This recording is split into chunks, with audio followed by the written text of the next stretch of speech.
the Minds and Money Conference in New York. With me now, live, finally, Todd Bubba Horwitz Here I am of BubbaTrading.com. I'm so happy to be here. It's great to be with you. Yeah, you're a panelist this afternoon. We just had Mike McGlone on. He will be on your panel along with Vince Lancy, Rick Rule, Adrian Day's moderating it on Trump and gold, how gold is reacting in this world. How do you see it, Todd? Well, look at gold. I mean, you know, yeah, is it down a little bit over the last few weeks? Yeah, but look at where it's at compared to where it came from. We were thinking that it was going to go down below 1,100.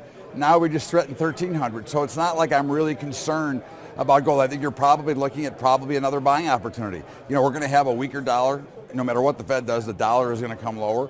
You're going to have some people have some concerns, and of course, you and I talked about that cashless society thing, which is another problem for gold. So is there, you know, and another aspect of it is the risk trades on here. People are just not flocking to the safe havens here. What's it going to take? You know, the election could be a game changer this weekend. People are flocking to five stocks, right? All those, the big tech stocks. It reminds me of 1999 all over again. It's a blow off to the upside. The election could be a major game changer, and I think you're going to see there is still a bid for gold underneath the market. I think you're going to see gold continue to try to work higher because I think Le Pen's got a good chance to win. I think that there's a whole bunch of things that are going on that right now, though, equity traders don't care about anything. They're not worried about gold, but gold still manages to hold in spite of everything. So do you think people are just afraid to get in at these levels? They just don't know what to do because the physical buying's not there. Well, again, I'm a guy that believes that the physical buying may be there through the back door. You might not see it all. I know there's a lot of physical buying in China. I know there's a lot of physical buying in India.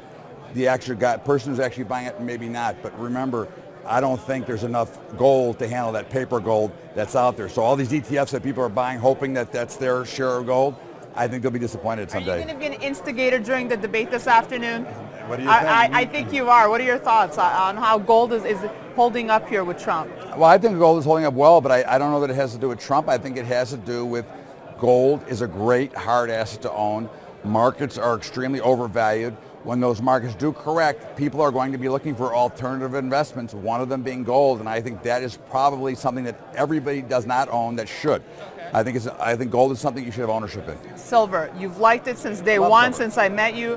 What are you doing with it at these levels? I'm buying. I mean, it's hurting me right now. It's going down. Well, it's going. I'm going to keep buying silver every time that I have money that I want to buy something. My first purchase is always silver.